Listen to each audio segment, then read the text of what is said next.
Contrairement à ce que beaucoup pensent, le Coran affirme à plusieurs reprises que la Torah et l'Évangile sont des livres révélés par Dieu, contenant guidance et lumière, et surtout que ces livres étaient encore entre les mains des gens du livre, à l'époque du prophète Muhammad.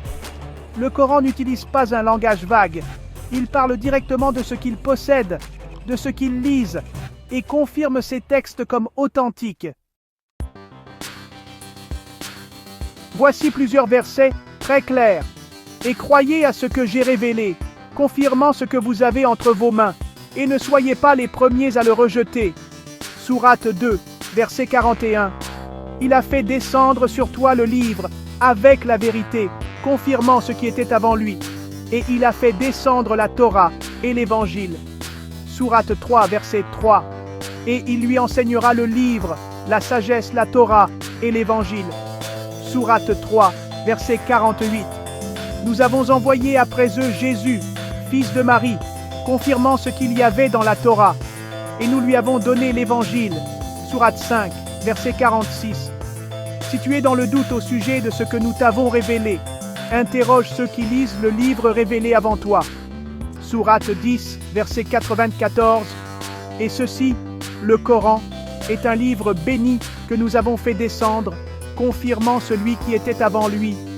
Sourate 6, verset 92. Ce n'est point un récit inventé, mais une confirmation de ce qui existait déjà. Sourate 12, verset 111. Et avant lui, il y avait le livre de Moïse, un guide et une miséricorde, et ceci est un livre confirmant les précédents. Sourate 46, verset 12.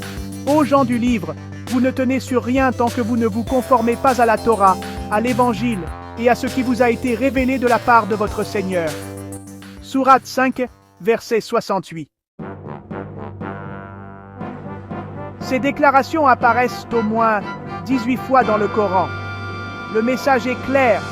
Le Coran confirme la Torah et l'Évangile que possédaient les gens du livre à l'époque de Muhammad. Quelques versets sont souvent mal interprétés pour soutenir une falsification du texte. Regardons-les. Malheur à ceux qui écrivent le livre de leurs mains, puis disent « Ceci vient d'Allah ». Sourate 2, verset 79. Parmi eux, il y a une partie qui, en lisant le livre, tord leur langue. Sourate 3, verset 78. Parmi les Juifs, il y a ceux qui détournent les mots de leur sens. Sourate 4, verset 46. Mais le Coran ne parle jamais d'une falsification totale ou universelle des Écritures. Il vise des comportements, pas les livres eux-mêmes. Il s'agit de manipulations orales, de mauvaises interprétations ou de détournements partiels par certains groupes précis après Jésus. Les hadiths appuyaient cette lecture Sahih al-Bukhari, 3472. Le prophète dit « Apportez-moi la Torah ». Il la posa sur un coussin et déclara « Je crois en toi et en celui qui t'a révélé ». Abu Daoud, 4449. Il fit juger des Juifs adultères selon la Torah et approuva son contenu. Muhammad reconnaissait la Torah des Juifs de Médine comme authentique. Le Coran insiste, Allah a envoyé des prophètes successifs, sans interruption, pour préserver et confirmer les Écritures révélées. Nous avons donné à Moïse le livre, puis nous avons envoyé après lui des messagers successifs. Sourate 2, verset 87. À chaque communauté, nous avons envoyé un messager. Sourate 16, verset 36. Et ceux-là sont ceux à qui nous avons donné le livre, la sagesse et la prophétie. Sourate 6, verset 89. Nous croyons à ce qui nous a été révélé et à ce qui a été révélé à Abraham, Ismaël, Isaac, Jacob, aux tribus, à Moïse, à Jésus. Sourate 3, verset 84.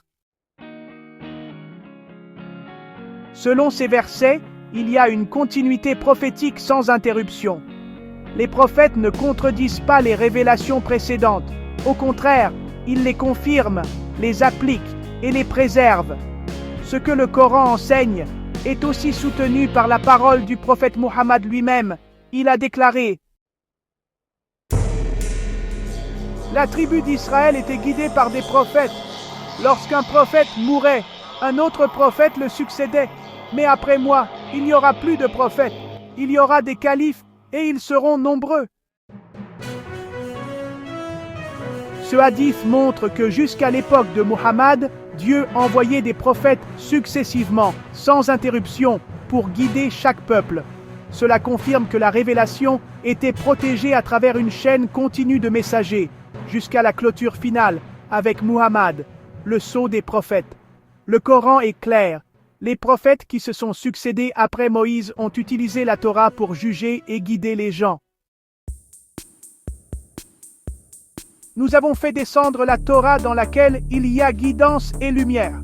Les prophètes qui se sont soumis à Allah l'appliquaient pour les Juifs. Cela signifie que la Torah est restée valide à travers les siècles. Tous les prophètes l'ont considérée comme fiable, et personne dans le Coran ne dit qu'elle a été abrogée ou remplacée avant l'arrivée de Jésus. Que dit Jésus ou Issa dans le Coran? Eh bien, il dit: je confirme ce qu'il y avait avant moi dans la Torah. C'est dans la sourate 3, verset 50. Cela veut dire qu'à l'époque de Jésus, la Torah était encore authentique. Lui-même, selon le Coran, vient la confirmer et non pas l'annuler.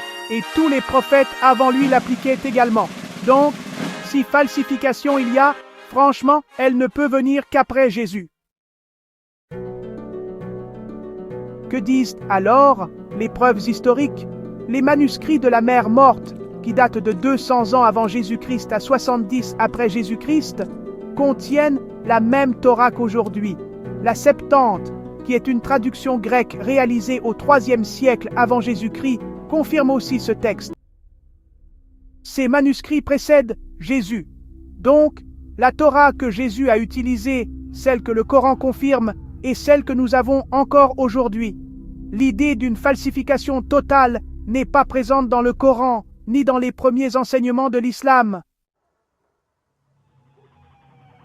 C'est des siècles après Muhammad que certains exégètes musulmans ont commencé à proposer cette théorie, en réponse aux contradictions apparentes entre le Coran et la Bible. Mais franchement, cette idée est tardive, n'a aucun appui solide dans les textes fondateurs et va à l'encontre des déclarations du Coran lui-même. Le Coran affirme au moins 18 fois qu'il confirme la Torah et l'Évangile. Il y a une succession continue de prophètes qui préservent les Écritures. Tous les prophètes après Moïse utilisaient la Torah. Jésus lui-même la confirme dans le Coran, preuve qu'elle était encore authentique. Les manuscrits confirment que la Torah avant Jésus est la même qu'aujourd'hui. Les rares versets parlant de falsification visent seulement des groupes précis après Jésus et ne parlent jamais d'une falsification totale. Si la Torah et l'Évangile étaient vraiment falsifiés dans leur intégralité, comment expliquer que ni le Coran, ni les premiers musulmans, ni même Jésus lui-même n'aient jamais dénoncé une telle falsification? Merci d'avoir suivi cet épisode, un de notre série Les 5 piliers du rejet biblique. Dans le prochain épisode, nous aborderons le deuxième pilier. Le Coran et la Torah ont-ils vraiment le même auteur? On examinera ensemble les similitudes et différences de style, de contenu et de structure, et si les deux livres peuvent réellement venir d'un seul et même Dieu. Abonnez-vous, activez la cloche de notification et laissez un commentaire pour partager votre avis. Continuons de chercher la vérité avec honnêteté.